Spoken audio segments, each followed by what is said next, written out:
Hey creatives, and welcome to the channel. If you guys are new here, make sure you guys hit that subscribe button. My name is David, and today we're going to be covering this camera here. I'm going to be giving you guys an honest review of the Insta360 One X. First of all, thank you to my friends down at the Insta360 office that lent me this camera. They sent me a loaner. They wanted me to get a gist of it. They wanted to get a taste of the 360 world and kind of, explore my options and see how interested I am in this 360 thing. So thank you guys. So again, today I'm going to be giving you guys an honest review of what I like, what I don't like, my impressions, would I recommend this camera, just the whole general idea of this camera alone, what I think is cool and what I don't think is cool about it.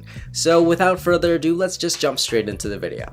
Now the first thing that I really love about this camera is the fact that it is so portable. It's super thin, super small, fits basically in my hand very easily, and it has a mount, the same screw that a camera would at the bottom, so you can basically mount it on anything you could your camera. It comes with a selfie stick, and this is very useful because another thing that it does is actually makes the selfie stick invisible, so you can actually see everything around it except for what's directly under it. So this whole stick would disappear and you just wouldn't see it even if you were holding it up.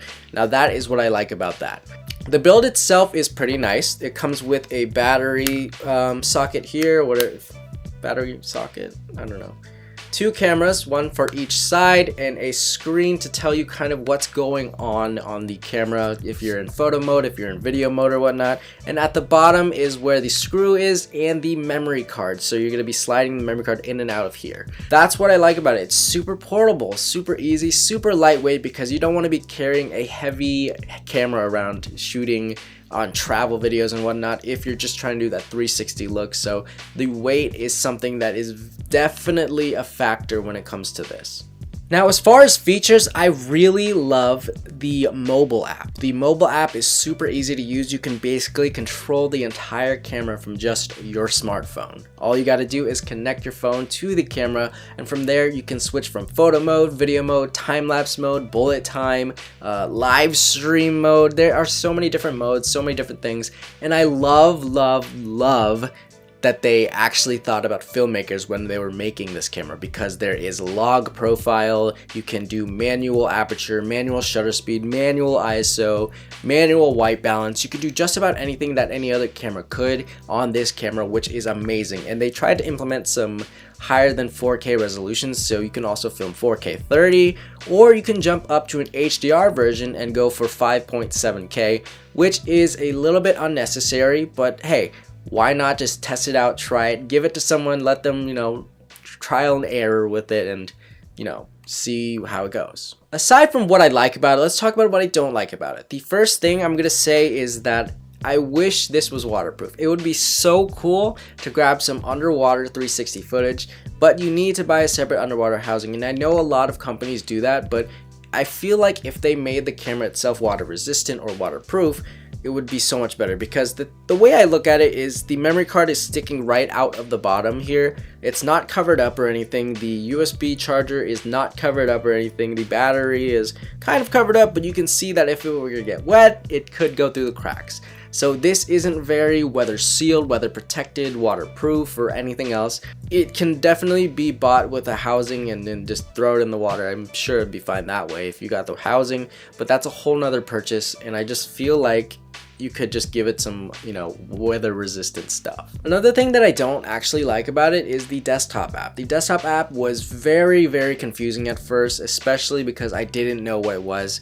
but I feel like it should be more easy for users, because I feel like when people are using a 360 camera, they may be testing it out, they just don't even have a DSLR or anything, they just wanted to buy a 360 camera for some very interesting shots. And from there, you have to realize that some people don't know how to keyframe.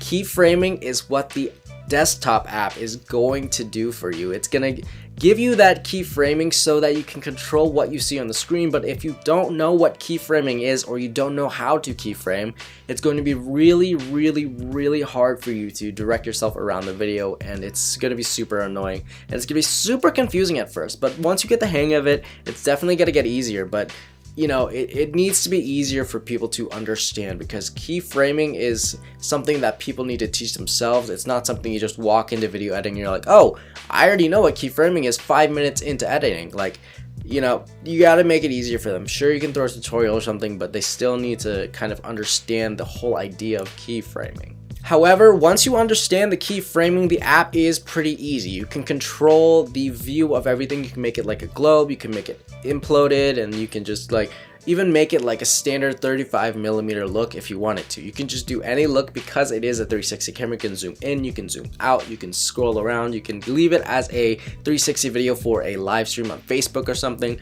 You can scroll around and just do whatever, and I like that. That is super interesting. It really gives me that 360 aspect that I never actually experienced before until I got this camera and used it in the app. I used it a few times in a music video, I used it a few times for, you know, a food thing that I was doing with beer, and it was really cool. I loved how it came out, and it was super interesting stuff. Now, would I recommend this camera? The thing is, yes, I definitely recommend this camera if you found a purpose for it. The hardest part is finding a way to use the 360 camera. Now, I'm sure you can use it for just about anything you wanted to, but the idea is that you have to kind of make it interesting, you know? You can always just do those globe pictures everywhere, but, you know, I forget sometimes that I have it. Sometimes I forget to bring it, sometimes I forget to use it when I've already brought it. It's just like, it doesn't come to me right away. It's not something that I just think about first thing when I'm shooting. I always think about other things first. So the 360 camera, if you can find a purpose for it, if you can remember to use it, it's definitely something that you can use to add to your creativity, to change it up your feed, or kind of build your own little niche of content, you know? It gives you something different to work with, and I really like that. So yes, I would recommend it if you had the budget for it and if you found a purpose for it. If not, you know, just really consider it before you make the purchase, because it is a little bit expensive. And if you guys are interested in buying it, make sure to click the link in my bio. That will give you a little bit to, you know, to work with. You can see different models and stuff. Just check it out. Yeah, that's pretty much it. I'd definitely recommend it if you can find a purpose for it. Anyways, that is all. Thank you guys so much for watching. If you guys are new here, make sure you guys hit that subscribe button. Give this video a thumbs up if you enjoyed it, if it helped you out at all, if it gave you a little bit of information. A few words on Insta360 actually. They are, you know, exploring with different niches, different fields, sports and videos, photographers, you know, a bunch of different places. And I like that. I like that they're trying out different things, kind of showing how different fields in the entire world can actually use 360 or VR or something to just kind of interact and better their experience with it. So anyways, that is going to be all. So yeah, thank you again. Have an amazing day, morning, night, wherever you're watching from, and I'll see you then. Peace. You see it? Is he getting it? I don't know. He's right. He's literally right on top of it. Yeah! Yeah!